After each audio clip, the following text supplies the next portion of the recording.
du numéro 14, Combi, qui dévale cette descente. Mais derrière, et bien très rapidement, on voit Bourneau, l'homme de Corbeil, qui recolle, et Jean-Philippe Rouxel.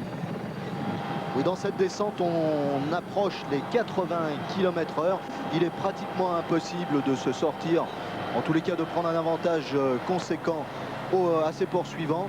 Mais si on est en tête, c'est quand même un petit avantage lorsqu'on arrive sur le Grand Boulevard. C'est certain. Bien sûr, le coureur qui se trouve en queue, comme actuellement Nicolas Dubois, peut profiter de cette descente et de se retrouver un peu plus à l'abri. Mais en fait, je ne crois pas qu'il trompe ses camarades. C'est un garçon qui a beaucoup travaillé pour revenir au plus haut niveau du fait qu'il a été victime d'une fracture de la jambe cet hiver. Et aujourd'hui, il a travaillé beaucoup. Il a participé encore il y a quelques jours aux 100 km contre la montre avec l'équipe de l'Île-de-France. Et je pense qu'aujourd'hui, il est vraiment fatigué. Il ne cherche pas à tricher. La vérité, Jean-Claude, tous ces noms ne sont pas des inconnus pour tous ceux qui suivent le cyclisme amateur. Roussel, Combi, Bourneau, Dubois et Dieff, cela veut dire quelque chose à tous ceux qui ont l'habitude de suivre les courses, qu'elles soient par étapes ou qu'elles soient classiques, qu'elles soient parisiennes ou qu'elles soient en province. Jean-Philippe Roussel, nous le disions tout à l'heure, est peut-être l'un des plus frais, mais méfions-nous quand même de Nicolas Dubois. Tous ces coureurs, en tous les cas, semblent, ici Vincent Combi qui se retourne pour voir où en sont ses camarades d'échappée. Il veut lui aussi peut-être connaître, par exemple, l'état de fraîcheur d'Olivier Bourneau. Eh bien, Olivier Bourneau vient de lui montrer qu'il était très bien, ainsi que Stéphane Dieff. Et tout le monde est obligé de produire un effort pour revenir, y compris Bruno Huget, vous le voyez, pour revenir sur Olivier Bourneau. Et nous sommes dans le Grand Boulevard dont je vous parlais tout à l'heure, une 32. Maintenant, c'est gagné pour ces 7-là, à savoir qui gagnera réellement le titre de champion de France. C'est drôle quand même. Oui. Oui, il y a toujours Nicolas Dubois là, qui reste en fin de groupe. Voilà, en compagnie là, de Bruno Huget, l'ancien professionnel, l'homme du CC Wascal, c'est dans le Nord. Il est d'ailleurs originaire de la Bourgogne, du côté d'Auxerre. Bruno Huget qui a été professionnel. Et là, et bien devant, nous avons toujours Kékinger, Bourneau de Corbeil et Stéphane Dieff qui surprend, je crois, à ce niveau. Il a l'air d'être vraiment très bien, Olivier Bourneau, qui, je vous le rappelle, est sorti 6e de la Route de France. Ah oui, Bourneau qui vient d'attaquer Loïc là en force et qui vient de prendre une dizaine de mètres, 5-6 mètres plus exactement, à l'ensemble des concurrents. Et l'effort est fait par Kékinger et Jean-Philippe Rouxel, voilà, qui vont recoller à l'homme de Corbeil qui garde tout de même encore 3 ou 4 mètres et qui commence à insister. Et n'oubliez pas qu'à ce moment-là, nous sommes à peine 3 km de l'arrivée. Et un contre, semble-t-il, de Bruno Huget, Jean-Claude. C'est ça même. Bruno Huget a profité un petit peu de toutes les attaques. Et il semblerait que Jean-Philippe Rouxel aille le chercher à l'heure actuelle. N'oublions pas que les derniers lauréats de Paris-Orléans sont Nicolas Dubois qu'on retrouve en tête, ainsi que Vincent Combi. Et Vincent Combi encore très bien placé pour la gagne. Petite hésitation là de Stéphane Dieff qui pourrait être importante pour la suite, puisque Bruno Huget insiste en compagnie de Jean-Philippe Roussel. Ça ne doit pas tout à fait lui plaire à Bruno Huget d'emmener dans sa roue Jean-Philippe Roussel, car il a fort bien vu qu'il était en grande forme. Et lui, Jean-Philippe Roussel, est tout à fait capable de faire la différence seulement dans les 500 derniers mètres. Stéphane Dieff qui revient maintenant, Kékinger et puis tous les autres. Là, vraiment, là, c'est une phase nerveuse et on sent que chaque coureur a le cœur qui bat un peu plus vite qu'à l'accoutumée.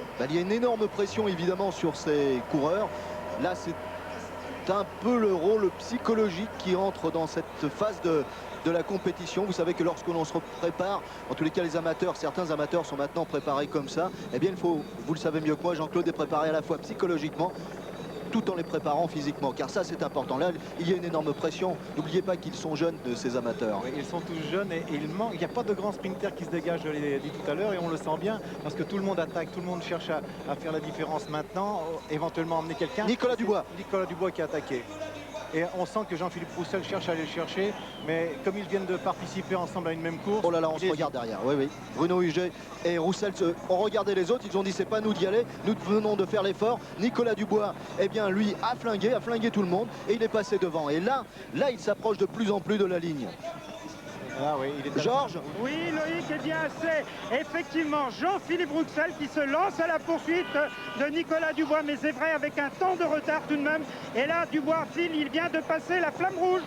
Et je peux vous dire qu'à ce moment-là, Vincent Combi qui est derrière, s'il ne fait pas l'effort tout de suite pour revenir, il aura beaucoup de mal à aller chercher le titre. Donc pour l'instant, le mieux placé, c'est celui que vous avez sous vos yeux, qui fait un effort réel, qui s'en va chercher le titre de champion de France, Nicolas Dubois. Il vire, nous sommes dans la rue des Conches. Il va arriver à la petite rampe qui nous situe aux 500 mètres, une forte rampe. Il faudra qu'il la passe en force et au train, Jean-Claude, s'il veut aller jusqu'au bout. Nicolas, n'ayant pas passé pendant ces derniers kilomètres à l'avantage quand même, il a encore une certaine fraîcheur.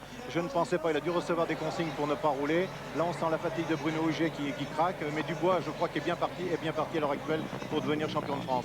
Voilà, il est par équipe et là, il risque de l'être individuellement. En tous les cas, ce 400 mètres, je crois que c'est gagné pour lui. Ce serait une énorme récompense, en tous les cas, pour Nicolas Dubois, qui, vous nous l'avez rappelé, a connu des ennuis puisqu'il a été victime d'une fracture au cours de cet hiver. La deuxième place semble acquise pour Stéphane Dieff, à moins qu'il soit sauté dans les derniers mètres par Jean-Philippe Roussel. En tous les cas, c'est gagné pour Nicolas Dubois. Il n'est plus qu'à 200 mètres. Stéphane Dieff résiste à tout le monde. Jean-Philippe Roussel essaie d'aller chercher la deuxième place. Il se relève lui aussi. Ce sera Stéphane Dieff derrière Nicolas Dubois. C'est gagné pour lui. 50 mètres. Allez Nicolas, c'est fini. Vainqueur de ce championnat de France, Nicolas Dubois. Deuxième, Stéphane Dieff. Troisième, Marcel Kéquinger. Quatrième, Vincent Combi. Et cinquième, Jean-Philippe Roussel. Eh bien, quelle finale, dites-moi Jean-Claude. Alors ça, c'était peut-être à prévoir, puisque Georges Cadieux nous disait que Nicolas Dubois ne prenait plus de relais, mais regardez, n'empêche l'effort qu'il a fait pour aller chercher ce titre. Ça, c'est une belle image quand même. C'est vrai. Oui, je sais, elle est douloureuse, je sais. Elle est douloureuse et je ne pensais pas que Nicolas a gagné de cette façon-là. Moi, ce qui me ravit, c'est surtout d'avoir dit à mes coureurs autour de Grande-Bretagne, le champion de France est parmi vous. Et je suis bien heureux que Nicolas soit de la sélection de la Grande-Bretagne et remporte ce championnat de France. C'était un réconfort moral que je pouvais apporter à tous mes coureurs. Et effectivement, Nicolas Dubois nous offre quand même une épreuve de volonté, nous apporte quand même quelque chose du fait que sa fracture cet hiver, revenir à la compétition comme il l'a fait, c'est une sérieuse récompense. Bien, eh bien, Georges, je vois que vous êtes prêt à faire une interview de Nicolas Dubois. Ce sera quand vous voudrez, Georges Cadieux. En tous les cas, on a assisté à un superbe final. Et pourquoi dire seulement un superbe final? On a assisté à un championnat de France amateur complètement fou. Le troisième tour avait été parcouru à plus de 43 km/h de moyenne. C'était complètement fou. Georges, vous êtes auprès de Nicolas Dubois? Je suis auprès de Nicolas Dubois. Nicolas Dubois, une belle victoire. Une belle victoire, disons que je suis très content d'avoir gagné, bien sûr. Mais ce que je voudrais dire, c'est que bon, je suis devant depuis le départ. Et puis, j'ai toujours participé aux échappées, sauf la dernière où on était 7 là. J'ai pas pu passer, j'étais vraiment à fond parce qu'il y a Vincent Combi et Jean-Philippe Roussel qui marchaient très très fort. J'étais à fond dans les roues. Et puis bon, je me suis fait une petite santé sur la fin là. Et puis j'ai laissé attaquer. Tout le monde faisait l'effort pour aller chercher les uns les autres. Et moi je suis sorti à 1,5 km de l'arrivée à peu près. Je les ai surpris de derrière et puis voilà quoi. Alors vous méfiez particulièrement de qui dans cette échappée à sel? Disons que en cas d'arrivée au sprint, il n'y avait pas d'homme super rapide.